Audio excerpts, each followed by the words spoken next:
Pois muito bem. Aí vem a segunda parte da grande tribulação. Para Israel, vai acontecer a profanação do lugar santo, cessa o sacrifício, a grande tribulação, porque aí já é grande tribulação. No início era tribulação, era dores, era princípio de dores, mas agora não, é grande tribulação. Aqui vemos Israel no auge da sua aflição. Veja lá em Apocalipse 12, os versículos 1 e 6, que você vai entender. Eles serão dizimados, eles serão de repente socorridos por Jesus e os seus santos. Quem será? A igreja que foi arrebatada. Aí nós viremos para restaurar, e aí então se instaurará o reino milenial. Para os gentios, nessa segunda parte, a redução assustadora da vida no planeta. Você sabe como que isso começou? Bem, eu não vou citar nome, nem de sigla, nem do que a gente ouve, mas eu vi um grupo de famílias mais poderosas do mundo que desde 1906 se juntaram, se uniram e querem reduzir a população do planeta. Em 2006, essa população chegava a pouco mais de 3 bilhões. E eles chegam e eles querem reduzir para 1 bilhão. E eles começam a fazer um monte de mudança, querendo proibir a criação de gado, porque produz efeito estufa, porque contamina as águas, porque contamina o meio ambiente, isso e aquilo. Mentira. Depois eles começam, porque são os maiores importadores de madeira do mundo, de madeira clandestina, queimaram toda a Europa e agora não se vê uma floresta virgem como era há 1000 anos atrás. Não, de jeito nenhum. E aí eles começam a tomar conta. África praticamente desnudada, Índia quase sem floresta, e aí entra na América. Só que agora eles têm um lugar lá que eles não querem que queima. Por quê? Porque há interesses maiores. Não vamos entrar neste mérito da questão, porque você sabe a história, você conhece, tem visto como está acontecendo. Mas uma coisa eu te digo, para os gentios vai vir uma redução assustadora. Vocês já ouviram falar que a nanotecnia ela pode penetrar através até através do ar, ela pode penetrar no organismo e fazer um estrago no organismo? Vocês já ouviram falar em castração química de bebês, de recém-nascido? Vocês já ouviram tanta coisa? E às vezes a gente que nós entendemos, eu sou salvo, eu vou me desviar disso tudo e não quero nem saber. Precisa saber sim. Precisa saber, porque os nossos filhos, os nossos netos, aqueles que estão vindo, que estão chegando, eles precisam ser blindados pelo poder do sangue de Jesus. Não vamos de maneira alguma entender que somente pelo fato de eu ser crente, de eu ter a certeza da minha salvação, que com isso eu estou salvando a minha família. Eles serão santificados, mas a salvação depende de cada um. A santificação é cada um. Portanto, esteja bem alerta. Essa população reduzida assustadoramente, ela vai começar primeiro com fome, com aqueles negócios dos cavaleiros lá. Fome, guerra. Será? Mas guerra no Brasil? Imagina. O Brasil agora sim que tem uma super aliança lá. Pois é. Fome, guerra, pestilência. Bom, um vírus deu conta de assustar o mundo todo. E todo mundo andava mascarado. Muita gente ficou dentro de casa porque era isso. Fica em casa. Muita gente não viajou. Eu deixei de viajar, já com viagem marcada. Tudo isto vai acontecer de uma maneira que ninguém pode imaginar. Lembre-se do que Jesus disse quanto a isso. Eu venho como ladrão de noite. Lembre do que Jesus disse na carta do Apocalipse. Guarda o que tens, para que ninguém tome a tua coroa. Guardar o que tem aqui? Aqui na terra? Não. Vamos pensar que guarda o que tem lá no céu. Para a igreja, é a ressurreição dos mártires da grande tribulação. Ah, mas vai ter isso? Vai. Não vai chegar nem o fim da grande tribulação e os mártires serão tirados. aquela multidão que muita gente até festeja, celebra, com palmas na mão. Eu não quero palma não, eu quero uma pedra com um novo nome escrito. Não quero vestes brancas. Eu quero vestes longas, talares e resplandecentes. Não quero simplesmente uma veste de linho. Eu quero uma coroa que eu vá reinar eternamente e não só durante 1000 anos na terra. Assim você também tem que entender esta parte da escatologia. Há uma grande diferença para os que são arrebatados e para os que ficam. Muito bem, quando a gente olha para esta parte, esta população sendo dizimada assustadoramente e tal, para a igreja, enquanto a igreja contempla todas essas coisas, há o arrebatamento dessa segunda parte. Para onde? Então eles vão para o céu também, eles vão participar do pedacinho da boda do Cordeiro? Não. João é claro quando ele diz: eis aí uma grande multidão. Eis aí. Aí é onde? Se fosse no céu, ele diria: e eis diante do Cordeiro, e eis diante do trono. Mas não. Ele diz: eis aí uma grande multidão que ninguém podia contar, todos vestidos de linho e uma palma na mão. E eles são os que vieram da grande tribulação. Não é isso mesmo que diz o contexto de Apocalipse? Capítulo 7, versículos do 9 ao 14, e ainda Apocalipse de 11 a 15, e ainda Mateus e tantas outras referências. É bom nós estarmos de sobreaviso. Jesus disse: eis que venho como ladrão de noite. Olha, eu reforço aqui, guarda o que tens. Guarda o tesouro que você pôs no céu, que você está escondido lá. E se não tem, comece a juntar tesouros no céu agora. Ali o ladrão não mina, não rouba, a traça não corrói, a ferrugem não consome, mas está guardado nos céus para vós. Esse tesouro que você pode começar a juntar agora. Termina então a última semana da história de Israel como mero povo, como mera nação mundial, no meio dessas nações mundiais. E aí então eles emergem para um reino que não terá fim. É o reino davídico prometido por Deus lá atrás. É o reino onde o cetro não se apartará de Judá. É o reino onde o próprio Cristo estará no seu trono e reinará para todo sempre. É onde todo joelho se dobrará, onde toda língua confessará que Ele é o Senhor. As nações servirão com alegria, porque agora sabe que o tributo, o fardo, é leve. Esteja você de sobreaviso também e faça parte de toda essa maravilha. Quando termina a última semana de Israel, como nação, como povo, aí então a gente vê que entra uma outra posição que o cristão tem que tomar quanto ao cuidado do arrebatamento da igreja.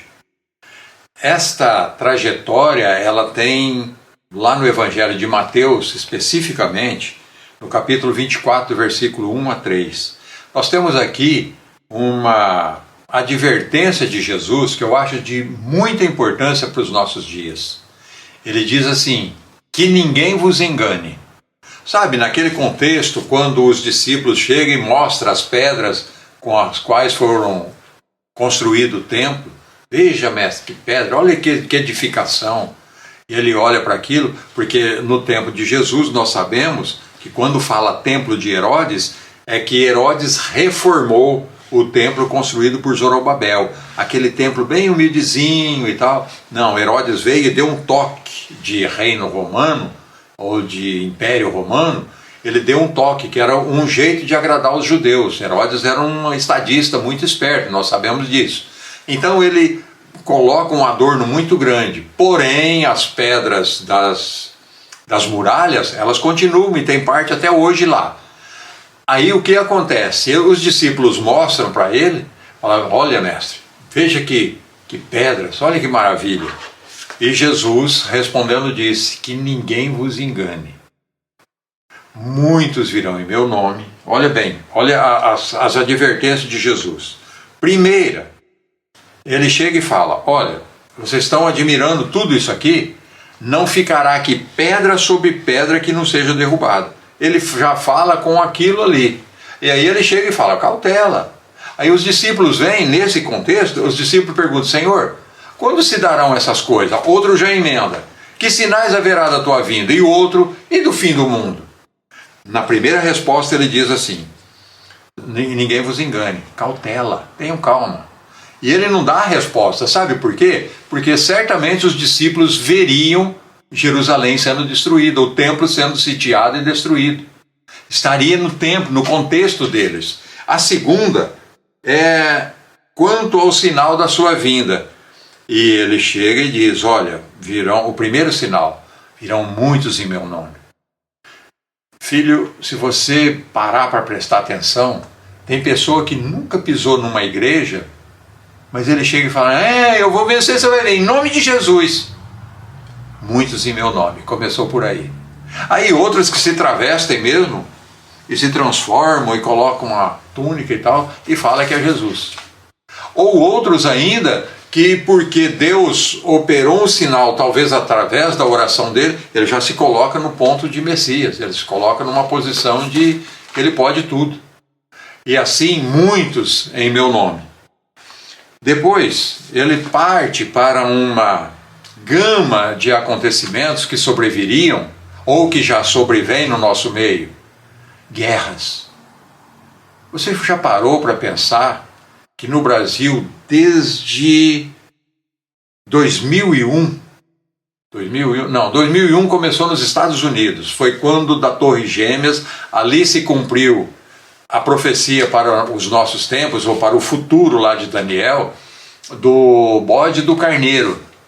Se você não sabe disso, capítulo 7 está dizendo que um carneiro dava marradas para o norte, para o sul, para o leste e para o oeste. E veio um bode por cima das águas e atingiu ele, em cheio nas duas pontas. Foram as duas torres gêmeas. Aquilo ali era o orgulho financeiro da América do Norte. E aí chega este bode e agride o carneiro por ali. E aí a profecia diz que ele prosperaria, pisaria os pés e o carneiro não teria mais escapatória. E ele seria, vamos dizer assim, perderia sua paz, porque o bode não ia desistir. E nunca mais os Estados Unidos, que é o símbolo do carneiro, que promovia a paz mundial, porém com o sofrimento daqueles que eles invadiam as nações, privavam as pessoas da sua liberdade na própria casa, talvez para matar um guerrilheiro, isso e aquilo, ninguém, enfim.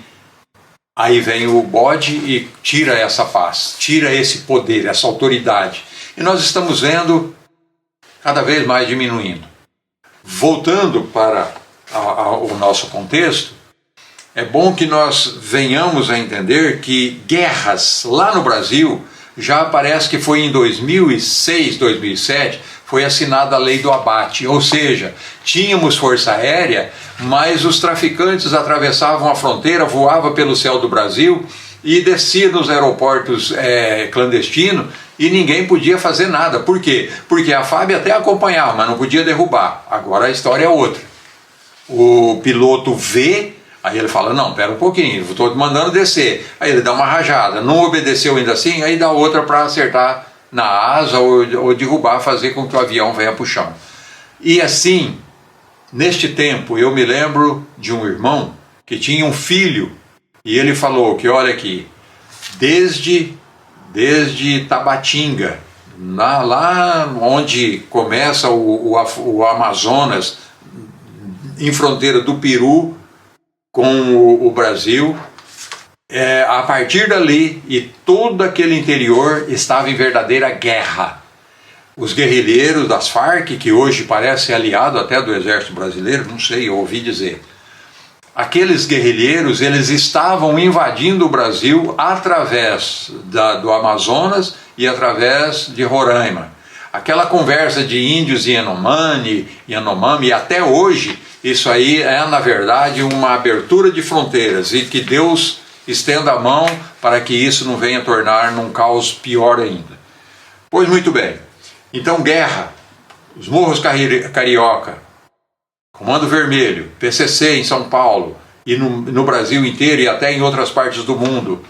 Isto é uma verdadeira guerra, guerra sangrenta, onde sangue é derramado todos os dias.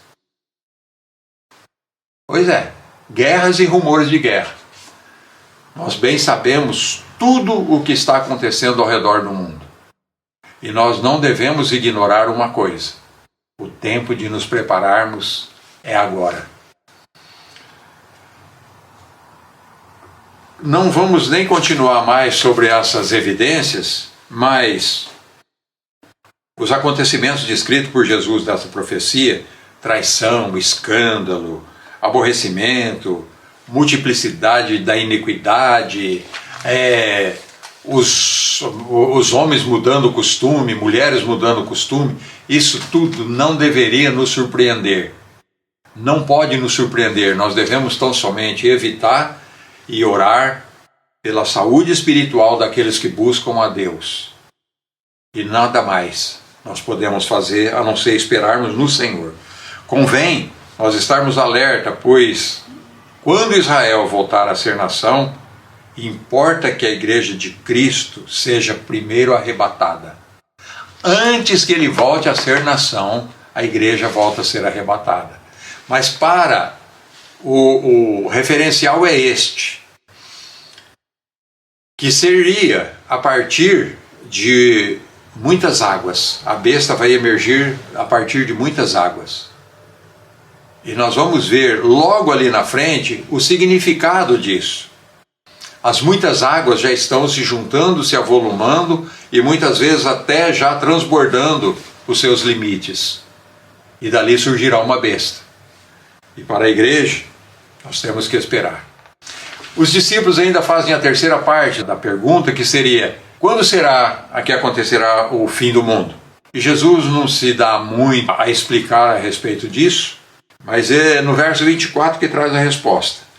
Porém, nós temos que analisar o seguinte: como os muçulmanos odeiam Israel de tal maneira que desprezam, rejeitam a Jesus como Senhor e Salvador, mas dão uma palhazinha aí para Jesus ser o profeta, mas não deles.